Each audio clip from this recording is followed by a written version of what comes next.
Straight ലൈനിലേക്ക് സ്വാഗതം. പ്രതിപക്ഷ നേതാവും താങ്കളും തമ്മിൽ ഒരു ശീതസമരം ഉണ്ട് എന്നൊരു സംസാരമുണ്ട്. എൻ്റെ ഭാഗത്തുനിന്നില്ല, ഒരിക്കലും ശരി. അദ്ദേഹത്തിൻ്റെ ഭാഗത്തുനിന്നുണ്ടോ? ഉണ്ടെന്ന് എനിക്ക് തോന്നുന്നില്ല. നമ്മളൊരിക്കലും ശ്രീ ശിവകുമാറിന് വേണ്ടി സതീശനെ ഒഴിവാക്കിയിട്ടില്ല. കാരണം ഞാൻ 19 വർഷം മുമ്പിരുന്ന പോസ്റ്റിലാണ് ഇപ്പോൾ. കാര്യത്തെ എന്നോടൊരു അനീതി ചെയ്തു എന്നുള്ള ഫീലിംഗ് എനിക്കുണ്ട്. ഇത്രയോ പതിറ്റാണ്ടായിട്ട് പാർട്ടിക്ക് വേണ്ടി സംസ്ഥാന ദേശീയ നേതൃത്വത്തിൽ പ്രവർത്തിക്കുന്നു. അങ്ങനെ ഒരാൾക്ക് മുഖ്യമന്ത്രി പദം ഒന്ന് ആഗ്രഹിക്കുക അല്ലെ ആ പദവിയിലേക്ക് വരണമെന്ന് ചിന്തിക്കുന്നത് തെറ്റാണ്. ഞാനങ്ങനെ കെട്ടിയിറക്കിയ ഒരാളൊന്നും അല്ലല്ലോ. കോൺഗ്രസിലൊരു യുവ നേതൃനിര ഉയർന്നു വരുന്നുണ്ട്. ഇപ്പോൾ ഷാഫി പറമ്പിലായാലും രാഹുൽ മാങ്കുട്ടത്തിൽ അങ്ങനെയുള്ള ഒരുപാട് യുവ നേതാക്കൾ വരുന്നുണ്ട്. അവർക്ക് പക്വത കുറവുണ്ടോ? അല്ല, അതൊക്കെ ജനങ്ങൾ വിലയിരുത്തട്ടെ. അവർക്കൊരു ഉപദേശം കൊടുക്കാൻ. അയ്യോ, NSSന്റെ പുത്രനാണ് രമേശ് ചെന്നിത്തല എന്നാ പറഞ്ഞു. അത് എന്നെ മാത്രമല്ല, ഗണേഷ് കുമാറിനെ പറ്റിയും പറഞ്ഞു. നിങ്ങൾ കൊടുക്കാത്തതുകൊണ്ടാണ്. ഇപ്പൊ സോഷ്യൽ മീഡിയയിലൂടെ താങ്കളെ ആക്ഷേപിക്കുന്നുണ്ടെന്ന് പറഞ്ഞു. അങ്ങനെ ഒരു വലിയ വിമർശനം ഉണ്ടോ? ഏറ്റവും കൂടുതൽ സോഷ്യൽ മീഡിയ അറ്റാക്ക് പാർട്ടിക്കുള്ളിൽ നിന്നും പുറത്തു നിന്നും നേരിട്ട ഒരാളാണ്. കേരളത്തിൽ കോൺഗ്രസ് നേതൃത്വത്തിൽ ഒരു ഗവൺമെൻറ് ഉണ്ടാവരുത് എന്ന നിർബന്ധം നരേന്ദ്രമോദിക്കുണ്ട്. എല്ലാവരും യോജിച്ച് പ്രവർത്തിച്ചാൽ ഇത്തവണ UDF അധികാരത്തിൽ വരും. കേരളം കണ്ട ഏറ്റവും ഒരു ദുരന്തമാണ് പിണറായി വിജയൻ്റെ ഗവൺമെൻറ്. കോൺഗ്രസിന്റെ ഊർജ്ജസ്വലമായ മുഖം, പാർട്ടി പ്രവർത്തക സമിതിയിലെ സ്ഥിരം ക്ഷണിതാവ് ശ്രീ രമേശ് ചെന്നിത്തലാജി MLA ആണ് നമ്മുടെ ഇന്നത്തെ അതിഥി. നമസ്കാരം ശ്രീ രമേശ് ചെന്നിത്തലാജി. ഇപ്പോൾ കേരളത്തിൽ പ്രതിപക്ഷത്തിൻ്റെ മുഖം രമേശ് ചെന്നിത്തലാജിയാണല്ലോ, എന്തു പറയുന്നു? അല്ല, ജനകീയ പ്രശ്നങ്ങളിൽ ഇടപെടുകയും ജനങ്ങൾക്ക് വേണ്ടി നിൽക്കുകയും ചെയ്യുമ്പോൾ ഞാൻ എപ്പോഴും സ്വീകരിക്കുന്ന ഒരു സമീപനം. അത് ഭരണകക്ഷിയാണെങ്കിലും പ്രതിപക്ഷമാണെങ്കിലും നമ്മളൊരു രാഷ്ട്രീയ രംഗത്ത് നിൽക്കുമ്പോൾ നമ്മൾ ഓരോ ജനകീയ പ്രശ്നങ്ങളിലും ഇടപെടുന്നത് ജനങ്ങളുടെ നന്മയ്ക്ക് വേണ്ടിയും സംസ്ഥാനത്തിൻ്റെ താല്പര്യത്തിനും വേണ്ടിയാണ്. ആ നിലപാടിൽ നല്ല പണ്ട് തൊട്ടേ വിദ്യാർത്ഥി പ്രവർത്തകനായിരിക്കുന്ന കാലം മുതൽ ഞാൻ സ്വീകരിക്കുന്ന ഒരു സമീപനമാണ്. അത് ഇപ്പോഴും തുടരുന്നു എന്നുള്ളത്. നമ്മൾ സംസാരിക്കുന്ന ദിവസം പുലർച്ചെ 3 മണിയോടുകൂടിയാണ് ഇവിടെ എത്തിയത്. അത് എനിക്ക് തോന്നുന്നു ഇടുക്കിയിലായിരുന്നു. എന്തുകൊണ്ട് ഇടുക്കിയിൽ അങ്ങേയറ്റം ഉടുമ്പൻചോല നിയോജകമണ്ഡലത്തിലെ രാജകുമാരി എൻ്റെ സ്ഥലത്തായിരുന്നു. അവിടെ നിന്ന് ഇവിടെ വരാൻ 3 മണി വരെ ആയി എത്തി. അവിടെ ആരോ ആത്മഹത്യ ചെയ്ത? അതല്ല, അത് കട്ടപ്പനയിൽ ബാങ്കിൽ ഡിപ്പോസിറ്റ് ചെയ്ത പണം, മറ്റേ സാബുവിൻ്റെ ആ പണം തിരിച്ചു ചോദിച്ചപ്പോൾ CPMകാർ അദ്ദേഹത്തെ ഭീഷണിപ്പെടുത്തി. അതേ തുടർന്ന് അദ്ദേഹം ആത്മഹത്യ. അദ്ദേഹത്തിൻ്റെ അമ്മയും കഴിഞ്ഞ ദിവസം ഇതറിഞ്ഞ് മരിച്ചു. ഞാൻ ആ വീട്ടിൽ പോയിരുന്നു. വളരെ വേദനാജനകമായ ഒരു അന്തരീക്ഷമാണ്. അത് കഴിഞ്ഞിട്ട് കർഷക പ്രശ്നങ്ങൾ ഉയർത്തിപ്പിടിച്ചുകൊണ്ട് UDF നടത്തിയ ഒരു പരിപാടിയായിരുന്നു രാജകുമാരിയിൽ. അവിടെ പോയിട്ട് പിന്നെ വന്നപ്പോൾ വലിയ പരിപാടിയായിരുന്നു, വലിയ പാർട്ടിസിപ്പേഷൻ ഉണ്ടായി ജനങ്ങളുടെ. വന്നപ്പോഴാണ് പിന്നെ 3 മണിയായിപ്പോയി. സംസ്ഥാനത്തിന് ഈ ഒരു തെരഞ്ഞെടുപ്പിന് അധികം നാളില്ല. 2026 UDFന് ഭൂരിപക്ഷം ലഭിച്ചാൽ മുഖ്യമന്ത്രി സ്ഥാനത്തേക്ക് പരിഗണിക്കുന്ന കോൺഗ്രസിന്റെ ഏറ്റവും സമുന്നതനായ നേതാവാണ് താങ്കൾ. എന്നാൽ അത് ഇപ്പോൾ ഒരു വിവാദവും ചർച്ചയും ഒക്കെ ആക്കി ആ ഒരു വാതിലടയ്ക്കാൻ ആരെങ്കിലും ശ്രമിക്കുന്നുണ്ടോ? അല്ല, അങ്ങനെയൊന്നുമില്ല. ഞാനിപ്പോൾ വിവാദത്തിനൊന്നുമില്ല. നമ്മൾ പാർട്ടി ഏൽപ്പിക്കുന്ന എല്ലാ ദൗത്യവും കഴിയുന്നത്ര ഭംഗിയായി നടത്തണമെന്നുള്ള ആഗ്രഹമാണ് എനിക്കുള്ളത്. പിന്നെ അങ്ങനെ ആര് വിചാരിച്ചാൽ അങ്ങനെ ഒരാളുടെ പ്രവർത്തനത്തെ ഇല്ലാതൊന്നും ആക്കാൻ കഴിയില്ലല്ലോ. അതിന് ഞാനെപ്പോഴും ജനങ്ങളുടെ കൂടെ തന്നെയാണ്. അതിപ്പോൾ അത് ചോദിക്കാൻ കാര്യം എന്ന് പറഞ്ഞാൽ താങ്കൾ മന്നം ജയന്തി പങ്കെടുത്തപ്പോൾ അതൊരു വിവാദമാക്കാനും ചില കേന്ദ്രങ്ങളിൽ നിന്നെങ്കിലും ശ്രമമുണ്ടായി. എന്നിട്ട് അത് കൂട്ടി നോക്കുമ്പോൾ ഇങ്ങനെയൊക്കെ ഉള്ളൊരു സാധ്യത ഉണ്ടെങ്കിൽ അത് ഇല്ലാതാക്കുക എന്നുള്ള ഒരു ഗൂഢ നീക്കം അതിൻ്റെ പിന്നിലുണ്ടോ എന്ന് വേണമെങ്കിൽ സംശയിക്കാം. ഞാൻ മന്നം ജയന്തിക്ക് പോകുന്നതിന് മുമ്പ് പോയത് ശിവഗിരിയിലാണ്. 40 വർഷമായി ശിവഗിരിയിലെ തീർത്ഥാടന യോഗങ്ങളിൽ പ്രസംഗിക്കുന്ന ഒരാളാണ്. അതുപോലെ തന്നെ കഴിഞ്ഞ 10 വർഷമായി SNDP ജനറൽ സെക്രട്ടറി വെള്ളാപ്പള്ളി നടേശൻ്റെ വൈഫ് പ്രീതി നടേശൻ ഞാനും കൂടാണ് വൈക്കത്ത് നിന്ന് ആരംഭിക്കുന്ന പദയാത്രയുടെ ഉദ്ഘാടനം. 10 വർഷമായി. ഇടയ്ക്ക് ഒരു തവണ എൻ്റെ കൈയൊടിച്ചപ്പോൾ പോകാൻ പറ്റിയില്ല. വേറൊരു 2 എണ്ണം ഒഴിച്ച് ബാക്കിയല്ലത് ഞാൻ പോയത്. അത് കഴിഞ്ഞിട്ടാണ് NSSൻ്റെ പരിപാടിക്ക് പോകുന്നത്. NSSൻ്റെ പരിപാടി കഴിഞ്ഞ 11 വർഷത്തിന് ശേഷമാണ് ഞാൻ പോകുന്നത്. അപ്പോൾ അത് കഴിഞ്ഞിട്ട് ഇപ്പം വിവിധ സംഘടനകൾ വിളിക്കുന്ന പരിപാടിക്ക് പോകണമല്ലോ. അതൊക്കെ നമ്മൾ നിത്യമായി പോകുന്ന പരിപാടി എന്നുള്ളതിനപ്പുറത്തേക്ക് മറ്റൊരു കാര്യവുമില്ല. NSSൻ്റെ SNDPയുടെയും ഇപ്പോൾ പിന്നീട് സമസ്തയുടെയൊക്കെ പരിപാടികൾ പങ്കെടുത്തപ്പോൾ ഇതെല്ലാം ഒരു പ്ലാൻഡ് ആയിട്ടുള്ള ഒരു മൂവ്മെൻ്റ് ആണെന്നുള്ള രീതിയിൽ വിമർശനം ചില അശരീരി പോലെ ഉണ്ട്. അതുപോലെ തന്നെ 12-ാം തീയതി സമസ്തയുടെ ഒരു പരിപാടി പങ്കെടുക്കുന്നുണ്ട്. നാളെ നമ്മുടെ പാലോടിനടുത്ത് നമ്മുടെ ഭൂസമരം നടക്കുകയാണ്. അരിപ്പ ഭൂസമരം, ഇതൊക്കെ നമ്മൾ രാജേഷ് എല്ലാ കാലത്തും പോകുന്നതാണ്. ഇപ്പം പിന്നെ കുറച്ചുകൂടെ മാധ്യമങ്ങളുടെ അറ്റൻഷനിൽ വരുന്നതെന്ന് മാത്രമേ ഉള്ളൂ. അതിന് വിവാദം ഉണ്ടാക്കേണ്ട കാര്യമൊന്നുമില്ല. വിവാദം ഉണ്ടാക്കുന്ന ആളുകൾ മനഃപൂർവ്വമായി ഉണ്ടാക്കുന്നതാണെന്ന് കരുതിയാൽ മതി. അന്ന് കരുതിയാൽ മതി. ഇപ്പം തന്നെ കോൺഗ്രസിന് ഇപ്പോൾ താങ്കളുണ്ട്, പ്രതിപക്ഷ നേതാവ്, KPCC president Shashi Tharoor, K Muraleedharan, KC Venugopal. അന്നേരം മുഖ്യമന്ത്രി സ്ഥാനത്തിന് വേണ്ടി ഇപ്പോഴേ ഒരു കലഹം തുടങ്ങി എന്നുള്ള രീതിയിലുള്ള പ്രചരണങ്ങൾ സജീവമാണ്. ആ പ്രചരണങ്ങളൊക്കെ അടിസ്ഥാനരഹിതമാണ്. ഈ നേതാക്കന്മാരെല്ലാം എപ്പോഴും കോൺഗ്രസ്സിലുണ്ടായ ആളുകളാണ്, അതെല്ലാം സജീവവുമാണ്. അവരുടെ എല്ലാവരുടെയും പ്രവർത്തനം പാർട്ടിക്ക് അനിവാര്യവുമാണ്. ഞാനങ്ങനെ ഒരാളെയും മാറ്റി നിർത്തണമെന്നുള്ള അഭിപ്രായം എനിക്കില്ലാത്ത ഒരാളാണ്. പാർട്ടി എന്ന് പറയുന്നത് ഒറ്റക്കെട്ടായി പോകേണ്ട സമയമാണ്. പഞ്ചായത്ത് തിരഞ്ഞെടുപ്പ് വരാൻ പോകുന്നു, അത് പ്രവർത്തകൻ്റെ തിരഞ്ഞെടുപ്പാണ്. അവിടെ സാധാരണ പ്രവർത്തകൻ പഞ്ചായത്തിൽ മത്സരിച്ച് ജയിക്കേണ്ടതാണ്. 2010 ഞാൻ KPCC പ്രസിഡന്റ് ആയിരുന്നപ്പോഴാണ് കേരള ചരിത്രത്തിൽ കോൺഗ്രസിനും UDFനും കിട്ടിയ ഏറ്റവും വലിയ വിജയമുണ്ടായത്. 70% പഞ്ചായത്തുകളിലും ജില്ലാ പഞ്ചായത്തിലും അതോടൊപ്പം തന്നെ ബ്ലോക്ക് പഞ്ചായത്തിലും മുനിസിപ്പാലിറ്റി കോർപ്പറേഷനൊക്കെ ജയിച്ചു. അന്ന് കഠിനാധ്വാനം ചെയ്തതിൻ്റെ ഫലമായിട്ടാണ്. അപ്പോൾ അതുപോലെ ഇപ്പോൾ സാധാരണ പ്രവർത്തകൻ്റെ തിരഞ്ഞെടുപ്പായതുകൊണ്ട് എല്ലാവരും ഒരുമിച്ച് നിന്നുകൊണ്ട് പ്രവർത്തിക്കണം. എന്നാൽ മാത്രമേ വൻപിച്ച വിജയം ഉണ്ടാക്കാൻ കഴിയും. അങ്ങനെ ഒരു കഠിനാധ്വാനം ഇപ്പോൾ നേതൃത്വത്തിൽ നിന്ന് ഉണ്ടാകണം എന്നാണ് എൻ്റെ അഭിപ്രായം. പ്രത്യേകിച്ചും ഇപ്പൊ അങ്ങ് സൂചിപ്പിച്ച പോലെ താഴെ തട്ടിലുള്ള പ്രാദേശിക പ്രവർത്തകരുടെ വാശിയും വീറും എല്ലാം പ്രകടമാവുന്ന തെരഞ്ഞെടുപ്പാണ്. അവർ നോക്കുമ്പോൾ നേതാക്കൾ തമ്മിൽ ഇങ്ങനെ ഈ ഓരോരോ കാര്യങ്ങളിൽ പല ധ്രുവങ്ങളിൽ നിൽക്കുന്നു എന്നൊരു ചിന്താഗതിയുണ്ട്. അത് മാറ്റിയെടുക്കേണ്ടതല്ലേ? തീർച്ചയായിട്ടും. ഞാൻ അതുകൊണ്ടാണല്ലോ പറഞ്ഞത്, ഇപ്പം മുഖ്യമന്ത്രി സ്ഥാനത്തെ പറ്റിയുള്ള ചർച്ചകൾക്കൊന്നും ഒരു പ്രസക്തിയുമില്ല. ഇത് പ്രിമച്വറാണ്. കാരണം 1.5 വർഷം കഴിഞ്ഞ് നടക്കാൻ പോകുന്ന തെരഞ്ഞെടുപ്പിന് നമ്മളിപ്പോഴേ അതിന് വേണ്ടിയിട്ടുള്ള ബഹളം ഉണ്ടാക്കിയിട്ട് കാര്യമില്ല. ഇപ്പം എൻ്റെ അഭിപ്രായത്തിൽ എല്ലാവരും പഞ്ചായത്ത് തെരഞ്ഞെടുപ്പിൽ പാർട്ടിയെ വിജയിപ്പിക്കാൻ വേണ്ടി പ്രവർത്തിക്കണം. അത് കഴിഞ്ഞ് വരുന്ന അസംബ്ലി തെരഞ്ഞെടുപ്പിൽ എല്ലാവരും യോജിച്ച് പ്രവർത്തിച്ചാൽ ഇത്തവണ UDF അധികാരത്തിൽ വരും. കേരളം കണ്ട ഏറ്റവും ഒരു ദുരന്തമാണ് പിണറായി വിജയൻ്റെ ഗവൺമെൻറ്. 1ാം പിണറായി ഗവൺമെൻറ്റിനേക്കാൾ മോശമാണ് 2ാം പിണറായി ഗവൺമെൻറ്. അഴിമതിയും കൊള്ളയും സ്വജനപക്ഷപാതവുമാണ് സർക്കാരിൻ്റെ മുഖമുദ്ര. അപ്പോൾ ജനങ്ങൾ ആഗ്രഹിക്കുന്ന സർക്കാർ മാറണമെന്ന്. അപ്പോൾ ആ ജനവികാരം ഉൾക്കൊണ്ട് പ്രവർത്തിക്കാൻ കഴിയുന്നുണ്ടോ? പ്രവർത്തിക്കണം എന്നുള്ളതാണ് എൻ്റെ അഭിപ്രായം. അതാണ് ഞാൻ മുന്നോട്ട് വെക്കുന്ന ഒരു അജണ്ട. അങ്ങ് ആഗ്രഹിക്കുന്ന രീതിയിൽ ആ ഒരു പ്രവർത്തനം നടക്കുന്നുണ്ടോ? അല്ല, ആ നിലയിലേക്ക് കൊണ്ടുപോകണം. അതിനുവേണ്ടി കൂട്ടായി പരിശ്രമിക്കണം. ഇപ്പം തന്നെ വേറൊരു പ്രശ്നം എന്ന് പറഞ്ഞാൽ, ഇപ്പം താങ്കൾ NSS ആസ്ഥാനത്ത് പോയപ്പോൾ ഇതിനു മുമ്പ് താക്കോൽ സ്ഥാനം ഏൽപ്പിക്കുന്നതിന് ചൊല്ലി ഒരു വലിയ വിവാദം ഉണ്ടായിരുന്നു പണ്ട്. അന്ന് താങ്കൾ പറഞ്ഞിരുന്നു താങ്കളെ നായരായി ബ്രാൻഡ് ചെയ്യാൻ ശ്രമിക്കുന്നു. പക്ഷേ NSS ജനറൽ സെക്രട്ടറിയുടെ പ്രസംഗം ഒരു തരത്തിൽ ആ ഒരു ബ്രാൻഡിങ് അല്ലേ? ഒരിക്കലും. NSSന്റെ പുത്രനാണ് രമേശ് ചെന്നിത്തല എന്നാ പറഞ്ഞു. അത് എന്നെ മാത്രമല്ല, ഗണേഷ് കുമാറിനെ പറ്റിയും പറഞ്ഞു. നിങ്ങൾ കൊടുക്കാത്തതുകൊണ്ടാണ്. അദ്ദേഹം പറഞ്ഞത് എന്താ വെച്ചാൽ, ഞാൻ അവിടെ പഠിച്ചു വളർന്ന ഒരാളാണ്. ഞാൻ NSS കോളേജ് അവിടെ ചങ്ങനാശ്ശേരിയിലാണ് പഠിച്ചത്. ആ പ്രദേശങ്ങളൊക്കെ എനിക്ക് ബന്ധമുള്ളതാണ്. അപ്പോൾ അങ്ങനെ ആ അർത്ഥത്തിൽ പറഞ്ഞതാണ്, അല്ലാണ്ട് വേറൊരു അർത്ഥത്തിൽ. ഗണേഷ് കുമാറിനെ പറ്റിയും പറഞ്ഞു, എല്ലാ രാഷ്ട്രീയക്കാരെ പറ്റിയും പറഞ്ഞു. പക്ഷെ അതേക്കുറിച്ച് SNDP general secretary Shri Vellappally Natesan പറഞ്ഞത്, പുത്രനാണെങ്കിൽ അച്ഛൻ്റെ കാര്യം നോക്കിയാൽ മതിയെന്ന് പറഞ്ഞാൽ എങ്ങനെയിരിക്കും? SNDP ജനറൽ സെക്രട്ടറി വെള്ളാപ്പള്ളി നടേശനുമായിട്ട് എനിക്ക് നല്ല ബന്ധമാണ്. ഇപ്പോഴല്ല, 10-40 വർഷത്തെ. SNDPയുമായിട്ട് യാതൊരു ആശയഭിന്നതയില്ല, ഒരു ഭിന്നതയില്ല. പക്ഷേ ദോഷേക ദൃക്കുകൾ പറയുന്നത് താങ്കൾ KPCC പ്രസിഡന്റ് ആയിരുന്നപ്പോൾ ഈഴവ സമുദായത്തിൽപ്പെട്ടവർക്ക് അവസരങ്ങൾ കുറവായിരുന്നു എന്നാണ്. ഞാനാണ് ഏറ്റവും കൂടുതൽ അവസരം കൊടുത്തത്. ആണോ? ഞാനല്ല, വേറെ ആരും കൊടുത്തിട്ടില്ല. ഞാനാണ് ഏറ്റവും കൂടുതൽ സീറ്റുകൾ കൊടുത്തിട്ടുള്ളത് SNDP യോഗത്തിൻ്റെ പ്രതിനിധികൾക്ക്.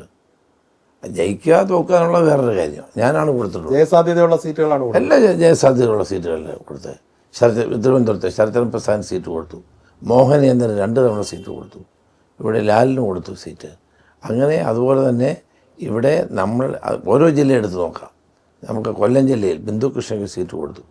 അതുപോലെ തന്നെ നമ്മൾ അറിയപ്പെടുന്ന M ലിജുവിന് സീറ്റ് കൊടുത്തു, K ബാബുവിന് സീറ്റ് കൊടുത്തു, അടൂർ പ്രകാശിന് സീറ്റ് കൊടുത്തു. ഇതെല്ലാം ഞാൻ വന്ന ശേഷം കൊടുത്തിട്ടുള്ള സീറ്റുകളാണ് ഇതെല്ലാം. പക്ഷെ നേതൃത്വം മാറി വന്ന് ഇപ്പോൾ കാലാന്തരത്തിൽ ആകെ ഈ കേരളത്തിലെ ഒരു പ്രബല സമുദായമായിട്ടും ഒരു MLA ഉള്ള നിയമസഭയിൽ. ആരുടെ കുഴപ്പം? അതാരുടെ ഒന്ന്, അത് നമ്മൾ സ്ഥാനാർത്ഥികളെ നിർത്തുമ്പോൾ അവർ ജയിക്കാതെ വരുന്നു. അതൊരു പ്രശ്നമാണ്. ജയിക്കാതെ വരുന്നൊരു പ്രശ്നമാണ്. പണ്ട് R ശങ്കർ ജയിച്ചത് കണ്ണൂരിൽ നിന്നാണ്. ഇവിടെയുള്ള ആളുകൾ ജയിക്കിപ്പിക്കുകയും കൂടെ വേണം. സ്ഥാനാർത്ഥികളെ നിർത്തിയിട്ട് മാത്രം കാര്യമില്ല. അവർ ജയിക്കേണ്ടത്, അവരെ ജയിപ്പിക്കേണ്ടത് കൂടി സമൂഹത്തിൻ്റെ ഉത്തരവാദിത്വമാണ്. സമൂഹത്തിൻ്റെയും പാർട്ടിയുടെ ഉത്തരവാദിത്വമാണ്. ഇപ്പം തന്നെ ഞാൻ ഇപ്പോൾ പറഞ്ഞ പോലെ ഈ പേരുകൾ ഇപ്പം ഞാൻ ഈ സുധാകരൻ്റെ സീറ്റ് ഞാൻ വന്നു, തുടർച്ചയായി നമ്മൾ സതീശൻ പാച്ച എനിക്ക് സീറ്റ് കൊടുത്തു, 5 തവണ സീറ്റ് കൊടുത്തു അദ്ദേഹത്തിന്. അദ്ദേഹം ഒരുപോലും ജയിച്ചില്ല. അപ്പോൾ ഇതുപോലുള്ള പിന്നെ സുബ്രഹ്മണ്യത്തിന് 2 തവണ കോഴിക്കോട് സീറ്റ് കൊടുത്തു, ജയിക്കേണ്ടേ അദ്ദേഹം. ഇതുപോലെ ഓരോ സ്ഥലത്തും ഇതുമായി ബന്ധപ്പെട്ട നേതാക്കന്മാരെ കണ്ടെത്തി നമ്മൾ തന്നെ സീറ്റ് കൊടുക്കുകയാണ്. കഴിഞ്ഞ തവണ വൈപ്പിൽ നമ്മൾ ചെറുപ്പക്കാരന് സീറ്റ് കൊടുത്തു, ഈഴവ കമ്മ്യൂണിറ്റിയിൽപ്പെട്ട, ജയിക്കാൻ പറ്റിയില്ല. അപ്പം അങ്ങ് സുന്ദരം കുന്നത്തുള്ളിക്ക് സീറ്റ് കൊടുത്തു, തൃശ്ശൂർ ജയിക്കാൻ പറ്റിയില്ല. പറ്റാത്ത ഞാൻ മത്സരിച്ച സീറ്റ് ഹരിപ്പാട്, ആദ്യത്തെ കേരള ചരിത്രത്തിലെ ആദ്യത്തെ MLA ഞാനവിടെ. ഏറ്റവും ടഫ് സീറ്റാണ്. CBC-കാർ 5 തവണ ജയിച്ച സീറ്റാണ് എനിക്ക് തന്നത്. അപ്പോൾ നിൽക്കുന്ന ആളുകളുടെ കൂടെ ഉത്തരവാദിത്വമുണ്ട്, പാർട്ടിയുടെ ഉത്തരവാദിത്വമുണ്ട്, സമൂഹത്തിന് ഉത്തരവാദിത്വമുണ്ട്. ഇപ്പൊ ഈ പറയുന്നത് ഇപ്പോൾ ഒരു സമുദായത്തിൽ ജനിക്കുന്നത് ഒരിക്കലും ഒരു തെറ്റല്ല. പക്ഷേ ഇപ്പൊ PCC പ്രസിഡന്റ് മാറ്റി നിർത്തി നോക്കിക്കഴിഞ്ഞാൽ ഞാൻ നേരത്തെ സൂചിപ്പിച്ച ഇപ്പൊ അങ്ങ് VD Satheesan, K Muraleedharan, Sasi Tharoor, KC Venugopal ഇവരെല്ലാം ഒരു സമുദായത്തിലാണ്. അത് അവരുടെ ആരുടെയും തെറ്റുമല്ല. പക്ഷേ മറ്റ് സമുദായത്തിൽപ്പെട്ടവർക്ക് വളരാൻ അവസരം കുറവാണ്. അല്ല, അവസരം നമ്മൾ കൊടുക്കുന്നുണ്ട്. തീർച്ചയായും നിങ്ങൾ KPCC എടുത്ത് നോക്കുക, ഇത്തവണത്തെ DCC പ്രസിഡന്റ്മാരെ എടുത്ത് നോക്കുക. കൊല്ലത്ത് രാജേന്ദ്ര പ്രസാദ്, കോട്ടയത്ത് നാട്ടക സുരേഷ്, പത്തനംതിട്ടയിൽ പ്രൊഫസർ സതീഷ് കൊച്ചുപറമ്പിൽ, പിന്നെ അങ്ങനെ ഓരോ ജില്ലകളെടുത്ത് നോക്കിയാൽ പരമാവധി ആളുകളെ വിവിധ സമുദായങ്ങളിൽപ്പെട്ട ആളുകൾക്ക് സീറ്റ് കൊടുക്കാൻ, പാലക്കാട് തങ്കപ്പൻ, ഇങ്ങനെ നമ്മൾ ശ്രദ്ധിക്കാറുണ്ട്. അങ്ങനെ കൊടുക്കുമ്പോൾ ആ അവസരത്തിനൊത്ത് ഉയർന്ന് പ്രവർത്തിച്ച് മുന്നോട്ട് വരേണ്ടത് അവരുടെ കൂടി ഉത്തരവാദിത്വമാണ്. ഇപ്പം ആരെയും മാറ്റി നിർത്താൻ ഉദ്ദേശിച്ചില്ല, ബോധപൂർവമായിട്ടുള്ള ഇതില്ല, ഒരിക്കലുമില്ല. അങ്ങനെ ആരും മാറ്റി നിർത്താൻ പാടില്ല. എല്ലാവരും, എല്ലാ സമൂഹങ്ങൾക്കും സമുദായങ്ങൾക്കും പ്രാതിനിധ്യം കൊടുക്കുമ്പോഴാണ് കോൺഗ്രസ് ആവുന്നത്. കോൺഗ്രസിൻ്റെ നയം എന്താണ്? എല്ലാവരെയും ചേർത്ത് നിർത്തുക, എല്ലാ സമുദായങ്ങളെയും ചേർത്ത് നിർത്തുക. സമുദായങ്ങളൊക്കെ യാഥാർത്ഥ്യമാണ്, നമുക്ക് എല്ലാവർക്കും അറിയാം. അവരെ എല്ലാം ചേർത്ത് നിർത്തുമ്പോഴാണ് കോൺഗ്രസ് ആവുന്നത്. കോൺഗ്രസിൻ്റെ നയം അതാണ്. അത് ഞാൻ KPCC പ്രസിഡൻ്റായിരുന്ന 9 വർഷം ഞാൻ ആ നിയമേ സ്വീകരിച്ചിട്ടുള്ളൂ. അതുകൊണ്ടാണ് ഇന്ന് നിങ്ങൾ കാണുന്ന നേതാക്കളെല്ലാം, ഈ പറഞ്ഞ പേരുകാരായ നേതാക്കളെല്ലാം ഞാൻ എന്ന് പറയുന്നില്ല, എൻ്റെ കാലത്ത് പ്രോമിനൻസിൽ വന്ന നേതാക്കന്മാർ തന്നെയാണ്. ജാതികാര്യം പറയുകയല്ല, കേരളത്തിൻ്റെ ചരിത്രത്തിലേക്ക് തിരിഞ്ഞു നോക്കിയാൽ ഇപ്പോൾ അങ്ങ് സൂചിപ്പിച്ച R ശങ്കറിന് ശേഷം ഈ സമുദായത്തിൽ നിന്നൊരു മുഖ്യമന്ത്രി വന്നിട്ടില്ല. വയലാർ രവിയും AK ആൻ്റണിയും ഒരുമിച്ച് വന്നു. അല്ലെ, വയലാർ രവിക്ക് തൊട്ടു പിന്നാലെ AK ആൻ്റണി വന്നു, VM സുധീരൻ വന്നു, വക്കം പുരുഷോത്തമൻ വന്നു. പക്ഷേ AK ആൻ്റണിയും ഉമ്മൻചാണ്ടിയും ഒക്കെ മുഖ്യമന്ത്രിയായെങ്കിലും അവരാരും മുഖ്യമന്ത്രിയായില്ല. അന്നേരം ഒരു ബോധപൂർവമായ അവഗണന ആരോപിക്കാവുന്ന ഓരോ സാഹചര്യങ്ങൾ വരുന്നത്. അങ്ങനെ ഏതെങ്കിലും ഒരു പ്രത്യേക സമുദായത്തിൻ്റെ പേരിൽ വരുന്നതാണെന്ന് എനിക്ക് തോന്നുന്നില്ല. ഞാൻ ആദ്യം പറഞ്ഞ പോലെ കേരളത്തിലെ പ്രതിപക്ഷത്തിൻ്റെ മുഖമാണ് ഇപ്പം താങ്കൾ. നേരത്തെയും അങ്ങനെയായിരുന്നു. പക്ഷേ പ്രതിപക്ഷ നേതാവും താങ്കളും തമ്മിൽ ഒരു ശീതസമരം ഉണ്ട് എന്നൊരു സംസാരമുണ്ട്. അതൊരിക്കലും എൻ്റെ ഭാഗത്തുനിന്നില്ല, ഒരിക്കലും ശരി. അദ്ദേഹത്തിൻ്റെ ഭാഗത്തുനിന്നുണ്ടോ? ഉണ്ടെന്ന് എനിക്ക് തോന്നുന്നില്ല. ഇപ്പം തന്നെ അദ്ദേഹത്തിന് ഇപ്പം ദീർഘകാലമായിട്ട് നിയമസഭാ അംഗമായി തുടരുന്ന ആളാണ്. പക്ഷേ കഴിഞ്ഞ UDF സർക്കാരിൻ്റെ കാലത്ത് അദ്ദേഹത്തിന് കിട്ടേണ്ട ഒരു അവസരം ഒഴിവാക്കുന്നതിൽ താങ്കൾക്കും റോളുണ്ടായിരുന്നു എന്ന് പറയുന്നവരുണ്ട്. അങ്ങനെ അദ്ദേഹം മന്ത്രിയാകുന്നതിന് പകരം VS ശിവകുമാർ മന്ത്രി. അതിന് അതിൻ്റെതായ കാരണങ്ങളുണ്ട്. നമ്മളൊരിക്കലും ശ്രീ ശിവകുമാറിന് വേണ്ടി സതീശനെ ഒഴിവാക്കിയിട്ടില്ല. ഇല്ല. ഒന്നാം പിണറായി സർക്കാരിൻ്റെ കാലത്ത് താങ്കൾ പ്രതിപക്ഷ നേതാവ് എന്നുള്ള നിലയിൽ വലിയ അഴിമതി ആരോപണങ്ങൾ കൊണ്ടുവന്നു. പക്ഷെ തെരഞ്ഞെടുപ്പിൽ അത് വലിയ രീതിയിൽ പ്രതിഫലിച്ച് കണ്ടില്ല. താങ്കൾ പ്രതിപക്ഷ നേതാവായി തുടരുമെന്ന് കരുതിയിരുന്നില്ലേ? അങ്ങനെയല്ല. നമ്മൾ ആ 5 വർഷക്കാലം കേരള ചരിത്രത്തിലെ ഒരു പ്രതിപക്ഷ നേതാവിന് ചെയ്യാൻ കഴിയുന്ന എല്ലാ പ്രവർത്തനങ്ങളും ഞാൻ ചെയ്തിട്ടുണ്ട്. ഇതുപോലെ യാത്ര ചെയ്യുകയും ഇതുപോലെ ജനങ്ങളെ കാണുകയും ജനങ്ങളുടെ പ്രശ്നങ്ങൾ ഉയർത്തിപ്പിടിക്കുകയും സർക്കാരിൻ്റെ അഴിമതികൾ ഓരോന്നും കൊണ്ടുവരികയും സർക്കാരിനെ കൊണ്ട് അത് പിൻവലിപ്പിച്ചു. 5ഓളം പ്രമാദമായ ഇഷ്യൂസ് ഞാൻ റൈസ് ചെയ്തു. ശ്രീ പവനൻ, പഴയ കേരളമതി ന്യൂസ് സെക്രട്ടറിയായിരുന്ന പവൻ ആ പുസ്തകം ഇറക്കിയിട്ടു. ആ അഴിമതി ആരോപണങ്ങൾ ജനങ്ങളിൽ എത്തുകയും ഗവൺമെൻറ് ഭയപ്പെട്ട് ഇത് മുഴുവൻ പിൻവലിക്കുകയും ചെയ്തിട്ടുണ്ട്. ഞാൻ ആക്ഷേപം ഉന്നയിച്ചതിൻ്റെ പേരിലാണ് EP ജയരാജൻ രാജിവെക്കേണ്ടി വന്നത്. അത് ഉൾപ്പെടെ എടുത്തു നോക്കിയാൽ ഞാൻ ഉന്നയിച്ച ഉൾപ്പെടെയുള്ള പല ആരോപണങ്ങൾ, സ്പ്രിംഗ്ലർ ആണെങ്കിലും പമ്പ മണൽക്കടത്താണെങ്കിലും ആഴക്കടൽ മത്സ്യബന്ധനമാണെങ്കിലും അതുപോലെ തന്നെ ഇത്തരം ഒത്തിരി ആരോപണങ്ങൾ ഇതെല്ലാം ഗവൺമെൻറ് പിൻവലിച്ചു പോയി. സാധാരണഗതിയിൽ എടുക്കുന്ന ഒരു തീരുമാനവും പിൻവലിക്കാത്ത പിണറായി വിജയനെ കൊണ്ട് 5 മുതൽ 7 വരെയുള്ള പ്രധാനപ്പെട്ട ആരോപണങ്ങൾ ഞാൻ കൊണ്ടുവന്ന് അത് പിൻവലിക്കേണ്ടി വന്നു. പാർലമെൻറ്റ് തെരഞ്ഞെടുപ്പിൽ നല്ല വിജയം ഉണ്ടായി. അപ്പോൾ നമ്മുടെ ആളുകൾ വളരെ ഓവർ കോൺഫിഡൻസ് ഉണ്ടായി. 2, ആ സമയത്താണ് കോവിഡ് വന്നത്. കോവിഡ് ഒരു മഹാമാരിയായിരുന്നു. അത് അത്തരമൊരു മഹാമാരിയെ കേരളം ഒരിക്കലും ഫേസ് ചെയ്തിട്ടില്ല, പ്രത്യേകിച്ച് ഇന്നത്തെ തലമുറ. പ്ലേഗാണ് വേണം, അത് നമുക്ക് ഓർമ്മ പോലുമില്ല. ആ സമയത്ത് സർക്കാർ, ഏത് സർക്കാരാണെങ്കിലും ചെയ്ത ആനുകൂല്യങ്ങളുണ്ട്. കിറ്റ് കൊടുത്തു, പെൻഷൻ കൊടുത്തു, മരുന്ന് കൊടുത്തു. എല്ലാ ദിവസവും മുഖ്യമന്ത്രി നടത്തുന്ന പത്രസമ്മേളനങ്ങൾ വന്നു. അവ ഗവൺമെൻറ്റിനെ ഒരു രക്ഷകരായിട്ട് ജനങ്ങൾ കണ്ടു. സ്വാഭാവികമാണ്. ഇതേപോലെയാണ് ബംഗാളിൽ സംഭവിച്ചത്, തുടർഭരണമുണ്ടായി. ഇതേപോലെയാണ് തമിഴ്നാട്ടിൽ സംഭവിച്ചത്. അപ്പോൾ ഇതേപോലെയാണ് UK സംഭവിച്ചത്. ബോറിസ് ജോൺസൻ്റെ ഭരണം വളരെ മോശമായിരുന്നു. പക്ഷെ കോവിഡിനെ നേരിട്ടപ്പോൾ ജനങ്ങൾക്ക് ആ സർക്കാരിനോട് സ്വാഭാവികമായി ഒരു പ്രതിബദ്ധത ഉണ്ടാകും. അതുണ്ടായി. കോവിഡ് മാനേജ്മെൻറ്റിൻ്റെ കാര്യത്തിൽ അവർക്കുണ്ടായ നേട്ടമാണ് വീണ്ടും തെരഞ്ഞെടുപ്പിൽ ജയിക്കാനുള്ളത്. അഴിമതി ആരോപണങ്ങളെല്ലാം അവർ വിസ്മരിച്ചു. സ്വാഭാവികമായിട്ടുണ്ടായി അത്. പക്ഷേ സ്വർണ്ണക്കള്ളക്കടത്തിൻ്റെ കാര്യത്തിൽ കേന്ദ്ര അന്വേഷണ ഏജൻസികൾ പല രീതിയിലുള്ള അന്വേഷണം നടന്നിട്ടും എങ്ങും എത്തിയില്ലല്ലോ. അവിടെയാണ് CPM-ഉം BJP-യും തമ്മിലുള്ള ഐക്യം. കേരളത്തിൽ കോൺഗ്രസ് നേതൃത്വത്തിൽ ഒരു ഗവൺമെൻറ് ഉണ്ടാവരുത് എന്ന നിർബന്ധം നരേന്ദ്രമോദിക്കുണ്ട്. പിണറായി വിജയൻ ഇവിടെ ഭരിച്ചാൽ അവർക്ക് പ്രത്യേകിച്ചൊന്നും കുഴപ്പമില്ല. ഞാൻ അന്നും പറഞ്ഞു, 69 സീറ്റുകളിലാണ് BJP-യുടെ വോട്ട് CPM-ന് പോയത്. 14% ഉണ്ടായിരുന്ന BJP-യുടെ വോട്ട് 10 കുറഞ്ഞു. 4% അങ്ങോട്ട് പോയപ്പോഴാണ് 44% CPM ജയിക്കുന്നു, ഞങ്ങൾ 40% നിൽക്കുന്നു. അവർ തമ്മിൽ അന്തർധാര ഉണ്ടായിരുന്നു. അന്നുമുണ്ട്, ഇന്നുമുണ്ട്, നാളെ ഉണ്ടാവും. അങ്ങനെയാണെങ്കിൽ ഏറ്റവും വായിക്കേണ്ട അടുത്ത 2024 അതെ. അതിനെ കോൺഗ്രസ് എങ്ങനെ, അതിനെ ജനങ്ങളെ അണിനിർത്തിക്കൊണ്ട് ഞങ്ങൾ നേരിടും, ഒരു സംശയവും. ഇപ്പൊ തന്നെ ഈ പറയുന്ന രീതിയിൽ കോൺഗ്രസ് വിമുക്ത ഭാരതമാണ് BJP അജണ്ട. കേരളത്തിൽ ആര് ജയിക്കുന്നു BJP-യെ സംബന്ധിച്ചിടത്തോളം പീനട്ടാണ് CPM ജയിച്ചാൽ. പക്ഷെ കോൺഗ്രസ് ജയിക്കരുതെന്ന് അവർക്ക് ആഗ്രഹം. അതാണ് കറക്റ്റ്. അന്നേരം അതിനെ നേരിടാൻ പറ്റിയ രീതിയിൽ പാർട്ടി നേതൃത്വം സജ്ജമാണോ? നേതൃത്വം സജ്ജമായാലല്ലേ അണികൾ. നേതൃത്വം, അതിന് അണികളും നേതൃത്വത്തെയും അതിനുവേണ്ടി ശക്തമാക്കുക എന്നുള്ളതാണ് നമ്മുടെ ലൈൻ. നമ്മളെല്ലാവരും അതിനുവേണ്ടിയാണ് പ്രവർത്തിക്കുന്നത്. രാജേഷ് കാര്യം മനസ്സിലാക്കണം. രാജേഷ് പറഞ്ഞത് 100% ശരിയാണ്. CPM-ന് അധികാരത്തിൽ വരണമെന്ന് മാത്രമേ ഉള്ളൂ. ഇതുപോലെ ജീർണത ബാധിച്ച ഒരു കാലഘട്ടം അവർക്കില്ല. ജനങ്ങൾ മടുത്തിരിക്കുകയാണ്. പക്ഷേ BJP-യുടെ വോട്ട് കിട്ടുമ്പോൾ അവർക്ക് അടിസ്ഥാന CPM വോട്ടും ഈ BJP വോട്ടും മതി. എന്നെങ്കിലും പിണറായി വിജയൻ നരേന്ദ്രമോദിയുടെ പേര് പറഞ്ഞ് വിമർശിച്ചിട്ടുണ്ട്, അമിത്ഷായെ വിമർശിച്ചിട്ടുണ്ട്. അവർ തമ്മിലൊരു ധാരണ കേരളത്തിൽ നിലനിൽക്കും. പക്ഷേ കോൺഗ്രസിനെ സംബന്ധിച്ചിടത്തോളം സമുദായങ്ങളിൽ നിന്ന് കിട്ടിയിരുന്ന വോട്ടുകൾ, പ്രത്യേകിച്ച് മധ്യ തിരുവിതാംകൂറിലെ ക്രൈസ്തവ സമുദായത്തിൽ നടക്കം കിട്ടിയ വോട്ടുകളിലൊക്കെ വലിയ വിള്ളലുണ്ടായില്ലേ? അതുണ്ടായിട്ടുണ്ട്. അതൊക്കെ തിരുത്തിക്കൊണ്ട് മുന്നോട്ട് വരും ഞങ്ങൾ. ഇപ്പം തന്നെ BJP നടത്തുന്ന ഒരു ഡിപ്ലോമസി എന്ന് പറയുന്നത് ഈ ക്രൈസ്തവ സമുദായ ആചാര്യന്മാരുടെ അല്ലെ ബിഷപ്പുമാരുടെയൊക്കെ സന്ദർശിക്കുകയും അവരുടെ വോട്ടുകൾ ആർജിക്കാൻ വേണ്ടിയുള്ള ഒരു തീവ്ര ശ്രമം നടത്തുന്നു. അവരിൽ പല സമുദായ നേതാക്കളും അല്ലെങ്കിൽ ബിഷപ്പുമാരും ഒക്കെ നരേന്ദ്രമോദിയുടെ നേതൃത്വത്തിൽ വലിയ താല്പര്യം പ്രകടിപ്പിക്കുകയും ചെയ്യുന്നു. ഇത് കോൺഗ്രസിനെ സംബന്ധിച്ചിടത്തോളം കേരളത്തിൽ വലിയ വെല്ലുവിളിയല്ല? അത് വെല്ലുവിളി തന്നെയാണ്. കാരണം കഴിഞ്ഞ കാലഘട്ടങ്ങളിൽ തുടർച്ചയായി കേന്ദ്ര ഗവൺമെൻറ് 10 വർഷം കഴിഞ്ഞു, 15ാമത്തെ വർഷമാണ്. അത് 15ാമത്തെ വർഷം ഭരിക്കുമ്പോൾ സ്വാഭാവികമായും ജനങ്ങൾക്ക് കേന്ദ്ര ഗവൺമെൻറ്റിനെ കൊണ്ട് പല ആനുകൂല്യങ്ങളുണ്ടാകും, കിട്ടേണ്ടി വരും. പല അവരുടെ പ്രശ്നങ്ങളുണ്ടാകും. അപ്പോൾ അവരുടെ ഗവൺമെൻറ് ഇരിക്കുമ്പോൾ സ്വാഭാവികമായിട്ട് അവരുമായിട്ട് ചില അടുപ്പം ഉണ്ടാകും. പക്ഷേ ഇത്തവണ ജനങ്ങൾ കാര്യങ്ങൾ ബോധ്യമായിട്ടുണ്ട്. BJP വോട്ട് ചെയ്തിട്ട് കാര്യമില്ല എന്ന് പറയാം. അതുകൊണ്ട് കേരളത്തെ രക്ഷിക്കാൻ, ഈ അഴിമതി ഗവൺമെൻറ് അവസാനിക്കാൻ, ഒരു ജനകീയ പ്രശ്നങ്ങളും ഏറ്റെടുക്കാത്ത, ജനങ്ങൾക്ക് വേണ്ടി ഒരു കാര്യം ചെയ്യാത്ത പിണറായി വിജയൻ ഗവൺമെൻറ് മാറണം എന്നുള്ള ജനങ്ങൾ ആഗ്രഹിക്കുന്ന കാര്യമാണ്. അതുണ്ടാവും. കഴിഞ്ഞ ലോക്സഭാ തെരഞ്ഞെടുപ്പിൽ തന്നെ തൃശ്ശൂരിൽ നിന്ന് സുരേഷ് ഗോപി വിജയിച്ചു.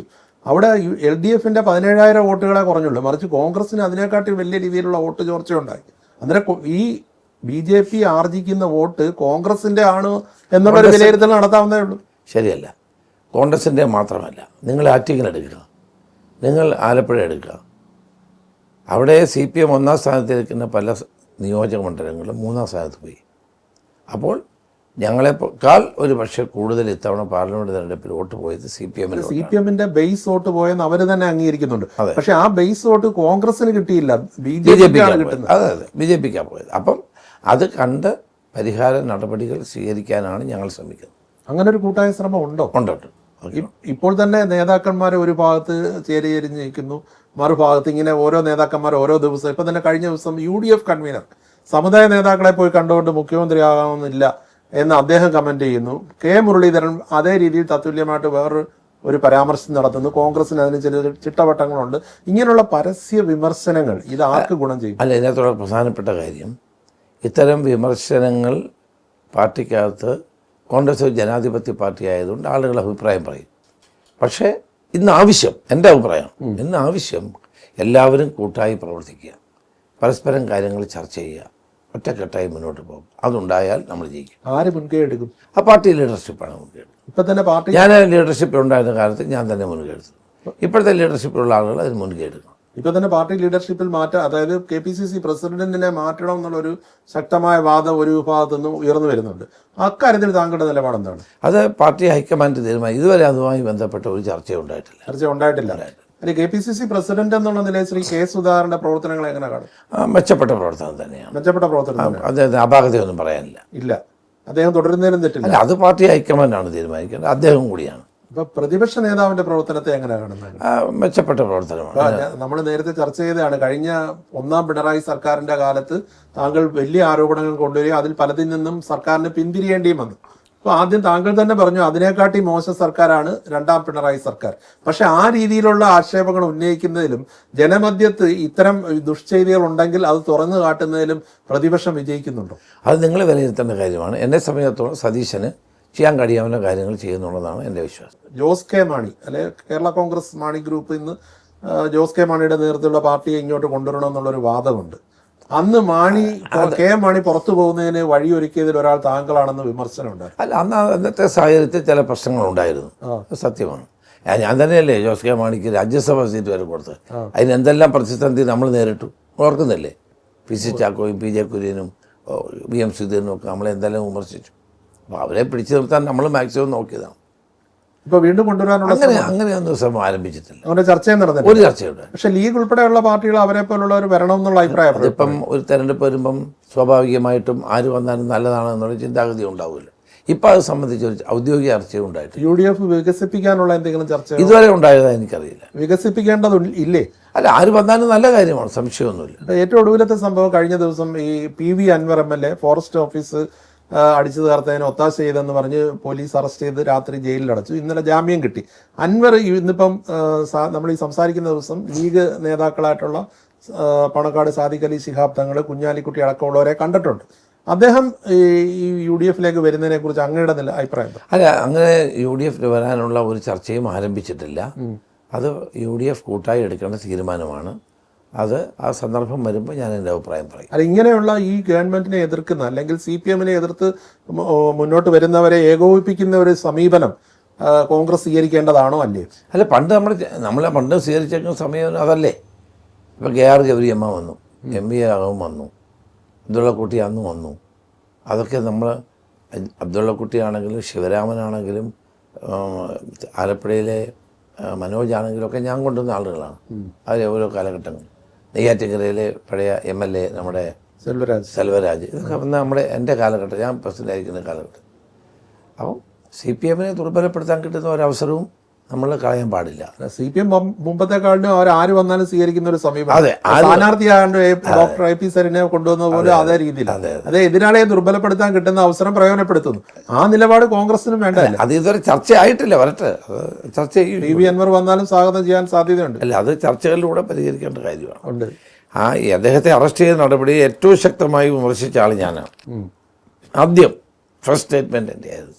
ഒരു MLA ആയിരിക്കുന്ന വ്യക്തിയെ PDPP ആക്ടിൻ്റെ പേരിൽ വീട് വളഞ്ഞ് അറസ്റ്റ് ചെയ്യേണ്ട ഒരു സാഹചര്യം ഇപ്പം കേരളത്തിൽ ഇല്ല. വലിയ തെറ്റായി ചെയ്ത് ഗവൺമെൻറ്. അല്ല, കോടതി അദ്ദേഹത്തിന് അപ്പം തന്നെ ജാമ്യം കൊടുത്തത്. പക്ഷേ CPM-നൊപ്പം നിന്നപ്പം പ്രതിപക്ഷ നേതാവിനെതിരെ വലിയ ആരോപണം കൊണ്ടുവന്ന ആളാണ് അൻവർ. അല്ല, അതൊക്കെ ഉണ്ട്. അപ്പം പ്രതിപക്ഷ അവരുടെ കൂടെ നിൽക്കുമ്പോൾ പിന്നെ ആരോപണം കൊണ്ടില്ലേ? MV രാഘവനും ഗൗരിയമ്മയൊക്കെ എന്തെല്ലാം കോൺഗ്രസിനെതിരെ ചെയ്തു. ആ രീതി കണ്ടാൽ മതി. പിന്നെ അല്ല, അത് തീരുമാനമായിട്ടില്ല, ചർച്ചയുണ്ടായിട്ടില്ല. അതിനെപ്പറ്റി ഒരു അറിവും എനിക്കില്ല ഉണ്ട് അത് സംബന്ധിച്ച്. ഇപ്പോൾ താങ്കൾ കോൺഗ്രസിൻ്റെ ഒരു ദേശീയ നേതാവാണ്, അതായത് പ്രവർത്തക സമിതിയിലെ സ്ഥിരം നേതാവാണ്. ശരിക്കും താങ്കൾ പ്രവർത്തക സമിതിയിൽ അംഗമായി വരേണ്ടതാണ്. ഇതിപ്പം ഞാൻ ഇപ്പം ചോദിക്കുന്ന പറഞ്ഞാൽ ഇത് നേരത്തെ അവസരം കിട്ടാതിരുന്നതുകൊണ്ടാണ്. അത് വാസ്തവത്തിൽ താങ്കളെ വേദനിപ്പിച്ചായിരുന്നു. അത് വേദനിപ്പിച്ചെന്നുള്ള സത്യമാണ്. ആ. അത് ഞാൻ പരസ്യമായിട്ട് പറയുകയും ചെയ്തിട്ടുള്ള കാര്യമാണ്. കാരണം ഞാൻ 19 വർഷം മുമ്പിരുന്ന പോസ്റ്റിലാണ് ഇപ്പോൾ. അല്ല അതിപ്പോ അല്ല, അക്കാര്യത്തെ എന്നോടൊരു അനീതി ചെയ്തു എന്നുള്ള ഫീലിംഗ് എനിക്കുണ്ട്. അത് മാത്രമല്ല, പ്രതിപക്ഷ നേതാവ് ഞാൻ എന്നോട് നേരത്തെ പറഞ്ഞിട്ടുണ്ട് ഞാൻ ഒഴിഞ്ഞാനുമല്ലോ.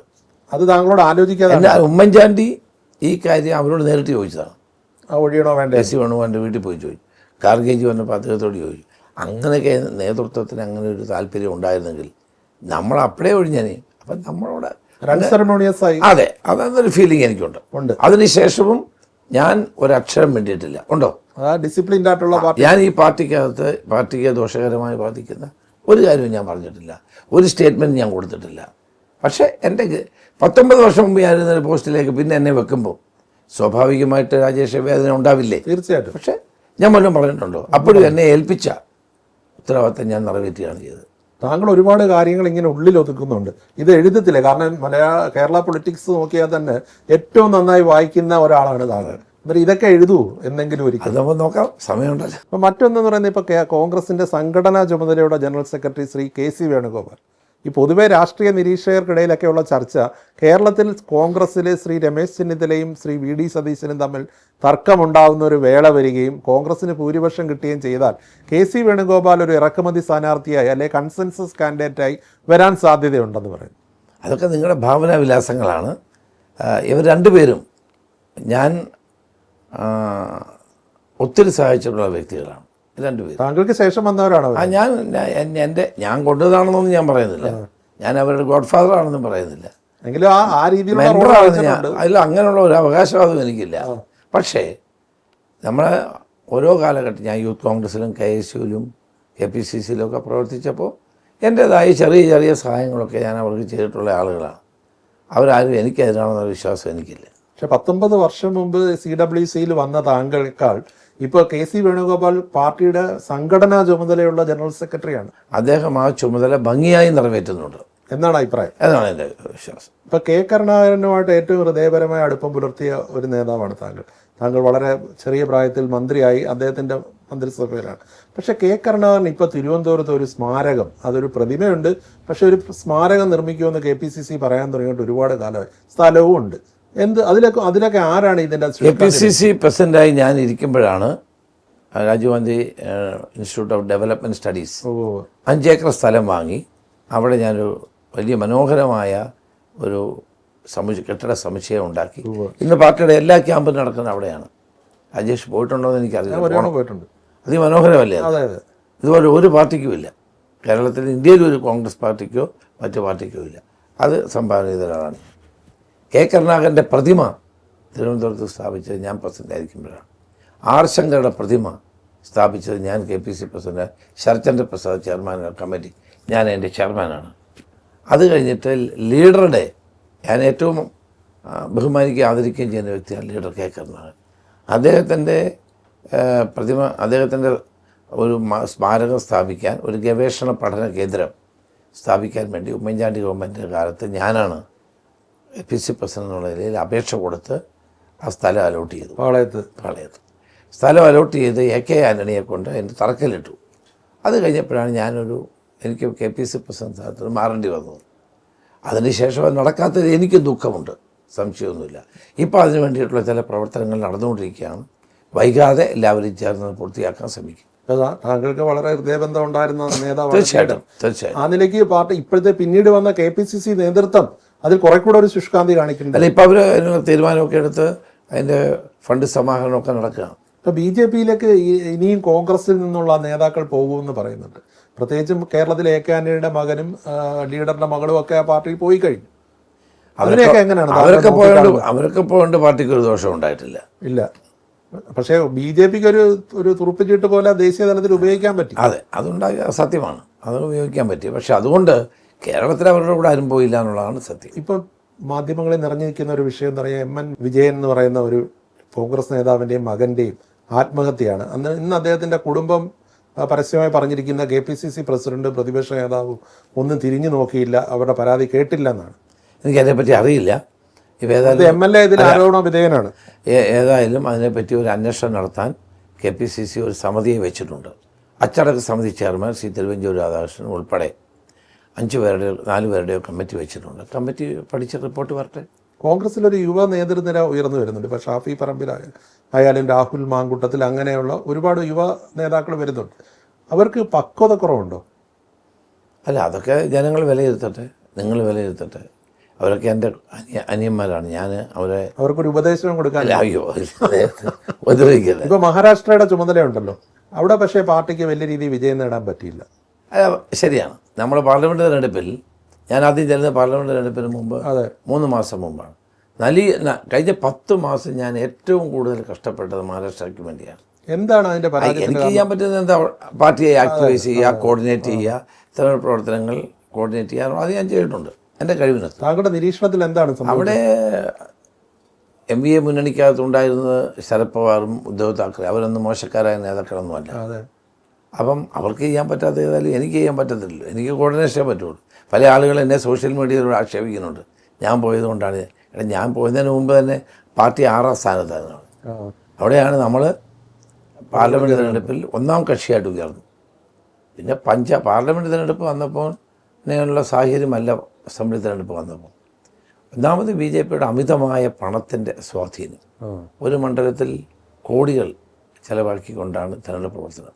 ശിവസേന NCP ഒക്കെ സ്പ്ലിറ്റ് ചെയ്യുന്നതിലൊക്കെ സ്പ്ലിറ്റ് ഒരു കാര്യമാണ്. രണ്ടാമത്തേത്, അവിടെ തിരഞ്ഞെടുപ്പിൽ വലിയ തോതിൽ കൃത്രിമം ഉണ്ടായിട്ടുണ്ട്, വലിയ തോതിൽ. സാധാരണഗതിയിൽ കഴിഞ്ഞ 4 തിരഞ്ഞെടുപ്പ് ഒരുമിച്ച് നടത്തേണ്ടതാണ്. ഇലക്ഷൻ കമ്മീഷൻ പക്ഷപാതപരമായി ജമ്മു കാശ്മീർ ഹരിയാനയും ഒരുമിച്ച് നടത്തി, ജാർഖണ്ഡും മഹാരാഷ്ട്രയും ഒരുമിച്ച് നടത്തി. ഒരുമിച്ച് പ്രഖ്യാപിച്ചിരുന്നെങ്കിൽ സിറ്റുവേഷൻ മാറിയത്. ഇത് എവർക്കൊരു 4-5 മാസം കൊടുത്തു. തിരഞ്ഞെടുപ്പിന് മുമ്പ് ലാഡ്കി ബഹൻ 1500 രൂപ വെച്ച് എല്ലാ സ്ത്രീകൾക്കും കൊടുക്കുക തുടങ്ങിയിട്ടുള്ള നിരവധി സ്കീമുകൾ പ്രഖ്യാപിക്കാൻ കഴിഞ്ഞു. അതൊക്കെ തെരഞ്ഞെടുപ്പിൽ നമ്മളെ ബാധിച്ച കാര്യങ്ങളാണ്. പിന്നെ വ്യാജ വോട്ടർമാരെ വ്യാപകമായി തെരഞ്ഞെടുപ്പ് കമ്മീഷൻ എന്തെല്ലാം പറഞ്ഞാലും വ്യാപകമായ കള്ളവോട്ടുകൾ ചേർക്കാൻ അവർക്ക് കഴിഞ്ഞു. ഒരിക്കലും ഉണ്ടാകാത്ത നിലയിൽ ഒരു മണ്ഡലത്തിൽ 20,000 മുതൽ 25,000 വരെ വോട്ടർമാരെ ചേർക്കുകയാണ്. ഇത് ആരാണെന്ന് പോലും അറിയില്ല. നമ്മൾ എത്ര പരാതി പറഞ്ഞിട്ടും ഇലക്ഷൻ കമ്മീഷൻ മൈൻഡ് ചെയ്തില്ല. അപ്പോൾ തെരഞ്ഞെടുപ്പ് കമ്മീഷൻ ഏകപക്ഷീയമായി BJPയെ വിജയിപ്പിക്കാൻ ശ്രമിക്കുകയാണ്. അതാണ് ഈ തെരഞ്ഞെടുപ്പിൻ്റെ പരാജയത്തിൻ്റെ ഏറ്റവും വലിയ കാരണം. ഇപ്പോൾ സോഷ്യൽ മീഡിയയിലൂടെ താങ്കളെ ആക്ഷേപിക്കുന്നുണ്ടെന്ന് പറഞ്ഞു, അങ്ങനെ ഒരു വലിയ വിമർശനമുണ്ടോ? ഏറ്റവും കൂടുതൽ സോഷ്യൽ മീഡിയ അറ്റാക്ക് പാർട്ടിക്കുള്ളിൽ നിന്നും പുറത്തു നിന്നും നേരിട്ട ഒരാളാണ് ഞാൻ. പാർട്ടിക്കുള്ളിൽ നിന്നാണ്? ഉള്ളിൽ നിന്നുമുണ്ട്, പുറത്തു നിന്നുമുണ്ട്. അന്തരിച്ചു പോയ കോടിയേരി ബാലകൃഷ്ണൻ പറഞ്ഞു ഞാൻ ഉടനെ BJP പോകണമെന്ന് പറഞ്ഞു. നിങ്ങൾ ഓർക്കുന്നുണ്ടാവും. അന്തരിച്ചു പോയ എൻ്റെ പിതാവ് വരെ BJP ആണെന്ന് പറയും. അന്ന് BJP ഇല്ല അദ്ദേഹം പ്രവർത്തിക്കുന്ന കാലത്ത് എന്ന് വരെ പറഞ്ഞ ആളുകളാണ്. CPMൻ്റെ ഏറ്റവും കൂടുതൽ സോഷ്യൽ മീഡിയ അക്രമങ്ങൾ നേരിട്ട ഒരാളെ ഞാൻ. പിന്നെ നമ്മുടെ പാർട്ടിക്കുള്ളിൽ സോഷ്യൽ മീഡിയ അറ്റാക്ക് നടത്തുന്നവരുടെ ഒക്കെ നിഗൂഢ ഉദ്ദേശം ഞാൻ ആദ്യം സൂചിപ്പിച്ച പോലുള്ള സാധ്യത ഇല്ലാതാക്കലാണ്. ഈ പാർട്ടിക്കാരും നമുക്കെതിരായിട്ട് പറയാനുണ്ട്. അല്ലെ, പാർട്ടിയിൽ ദീർഘകാലമായിട്ട് പാർട്ടിക്ക് വേണ്ടി എത്രയോ പതിറ്റാണ്ടായിട്ട് പാർട്ടിക്ക് വേണ്ടി സംസ്ഥാന ദേശീയ നേതൃത്വത്തിൽ പ്രവർത്തിക്കുന്നു. അങ്ങനെ ഒരാൾക്ക് മുഖ്യമന്ത്രി പദം ഒന്ന് ആഗ്രഹിക്കുകയോ അല്ലെ ആ പദവിയിലേക്ക് വരണമെന്ന് ചിന്തിക്കുന്നത് തെറ്റാണ്. ഞാനങ്ങനെ കെട്ടിയിറക്കിയ ഒരാളൊന്നും അല്ലല്ലോ. അതെ, KSU യൂണിറ്റ് സെക്രട്ടറിയായിട്ട് ഞാൻ പ്രവർത്തനം ആരംഭിച്ചതാണ്. പാർട്ടി എനിക്ക് ഒത്തിരി അവസരം തന്നു. ആ അവസരങ്ങളെല്ലാം ഫലപ്രദമായി വിനിയോഗിക്കാൻ വേണ്ടി ശ്രമിച്ചിട്ടുള്ള ഒരാളാണ് ഞാൻ. നാളെ എന്താണെന്ന് ഞാൻ ആവണമെന്ന് ആഗ്രഹിക്കുന്നത് എൻ്റെ പാർട്ടിയാണ്. പാർട്ടി എന്തോ തീരുമാനിച്ചോട്ടെ. ശരി. പക്ഷേ എന്നെ അവഗണിച്ചപ്പോഴും ഞാനൊരു പ്രതികരണം നടത്താത്ത ഒരാളാണ്. നിങ്ങൾ നോക്കുക, അല്ലെങ്കിൽ ചരിത്രം പരിശോധിച്ച് നോക്കുക. എൻ്റെ നേതൃത്വത്തിൽ KPCC പ്രസിഡൻ്റായിട്ട് ഞാൻ തെരഞ്ഞെടുപ്പിൽ മത്സരിച്ച ഒരു ഗവൺമെൻറ് ഉണ്ടായി. എന്നിട്ട് അന്ന് 2.5 വർഷം ഞാൻ മന്ത്രിയാവുന്ന ആളാണ്. ഞാൻ അധികാരത്തിൻ്റെ മുന്നേറെ പോകണമെങ്കിൽ എനിക്ക് ആ സമയത്ത് മന്ത്രിയാവരുത്. അതെന്തുകൊണ്ടായില്ല എന്ന് ചോദിച്ചാൽ എനിക്ക് എൻ്റേതായ കാരണമുണ്ട്. അത് ഞാനിപ്പോൾ പറയില്ല. അത് പറയേണ്ട സമയത്ത് അതെല്ലാം ഒരിക്കലും എഴുതുമായിരിക്കും, അത് പറയാം. പക്ഷെ എങ്കിലും രമേശ് ചെന്നിത്തലയെ കോൺഗ്രസിനുള്ളിൽ തന്നെ ബോധപൂർവ്വം അവഗണിച്ച് മാറ്റാൻ പലരും ശ്രമിക്കുന്നു. പക്ഷേ നടക്കുന്നില്ല. താങ്കൾ ഇങ്ങനെ സജീവമായിട്ട് ഇങ്ങനെ നിറഞ്ഞു നിൽക്കുക. നമ്മൾ ജനങ്ങളുടെ ഇടയിലല്ലേ പ്രവർത്തിക്കുന്നത്. ജനങ്ങൾക്ക് നമ്മളെ ഇഷ്ടമാണ്. ഞാനിപ്പോൾ എവിടെ പോയാലും വലിയ ആൾക്കൂട്ടമാണ്. ജനങ്ങളുടെ പിന്തുണ ആണ് തെളിയിക്കുന്നത്. എല്ലാ സ്ഥലത്തും പോകുമ്പോഴെല്ലാം ഉണ്ടാകുന്ന ജനങ്ങളുടെ സ്നേഹമാണ്. കാരണം നമ്മളൊരു ദിവസം പാരച്ചൂട്ട് ചെയ്ത് വന്ന ആളൊന്നും അല്ലല്ലോ. അല്ല, താങ്കളുടെ കിട്ടുന്ന ഈ പിന്തുണ കോൺഗ്രസ് നേതൃത്വത്തിൽ ആരെങ്കിലും അസ്വസ്ഥരാക്കുന്നുണ്ട് എന്നെനിക്ക് തോന്നുന്നില്ല. ഇല്ല, അതെല്ലാം പാർട്ടിക്ക് ഗുണകരമാണ്. ഞാനീ പോകുന്ന പരിപാടിയൊക്കെ പാർട്ടിക്ക് ഗുണമാണ്, അല്ലേ? അതാണ്, അങ്ങനെയാണ് ചിന്തിക്കേണ്ടത്. പക്ഷെ പാർട്ടിക്കുള്ളിലുള്ളവർ ഏത് രീതിയിൽ ചിന്തിക്കുന്നുള്ളൂ. പാർട്ടി നേതൃത്വത്തിലുള്ളവർ ഇങ്ങനെ പരസ്യമായിട്ട് വിമർശനങ്ങൾ ഉന്നയിക്കുന്നത് എല്ലാ കാലത്തും ഉള്ളതാണ്. മാറ്റാൻ പറ്റില്ല. അത് നമ്മൾ വിമർശിച്ച് ഏറ്റവും കൂടുതൽ വിമർശനമായിട്ടല്ലേ കേൾക്കുന്നത്. അതും കാര്യമൊന്നുമില്ല. അധികാരികൾ. ഇപ്പോൾ ഏറ്റവും ഒടുവിൽ വായിക്കുന്ന പുസ്തകം എന്താണ്? ഇപ്പം ഞാൻ വായിക്കുന്നത് ജി കാർത്തികേയനെ പറ്റി എഴുതിയ നമ്മുടെ എസ് സുധീശൻ കൊല്ലത്തെ വീക്ഷണത്തിന് ഇന്ന് ആ പുസ്തകം എനിക്ക് കിട്ടി, അത് വായിക്കാം. ഞാനാണ് അതിൻ്റെ മുഖവര എഴുതിയത്. ആ പുസ്തകം ഇന്ന് അല്ലാതെ ഒരുപാട് ഇംഗ്ലീഷ് പുസ്തകങ്ങളൊക്കെ മേടിച്ചുകൊണ്ട് പോകുന്നതായിട്ടൊക്കെ നമുക്ക് വിവരമുണ്ട്. അത് വായനയ്ക്ക് വേണ്ടി എത്ര സമയം ചെലവഴിക്കും? അങ്ങനെയല്ല, ഞാൻ വലിയ വിവാദമായതാണ്. ഞാൻ 2 പുസ്തകം ഒരുമിച്ച് വായിക്കും. അതെ, അത് ഞാൻ വായിക്കാറുള്ള ഒരാളാണ്. അത് അങ്ങനെ കണ്ടിന്യൂറ്റി. ഒരു പുസ്തകം വായിച്ചിട്ട് നമ്മൾ നിർത്തിയിട്ട് അടുത്ത പുസ്തകം വായിക്കും. അപ്പോൾ ഒരു ഫ്രഷ്നെസ് വരും. രണ്ടും ഒരുപോലെ വായിച്ചു തീർക്കും. അങ്ങനെയാണ്. എനിക്ക് ഈ ഒരു ഏറ്റവും ഇഷ്ടപ്പെട്ടൊരു പുസ്തകം ഉരു സിൻലാൻ, അറിയില്ലേ? അറിയാം. നെടുമങ്ങാടുള്ള റെയിൽവേ ജോലി ചെയ്യുന്ന മനോഹരമായ പുസ്തകമാണ്. അപ്പോൾ പഴയ തിരുവിതാംകൂറിൻ്റെ ആദിവാസി സമൂഹത്തിൻ്റെ അതിമനോഹരമായൊരു കഥയാണ്. രാജേഷ് വായിക്കണം. തീർച്ചയായും നല്ല പുസ്തകം. ഒരു വായനയും പിന്നെ ഈ യാത്രകളും ജനങ്ങളുടെ നടുവിൽ നിന്നുള്ള ഇത് യാത്രയുമാണ് അല്ലേ?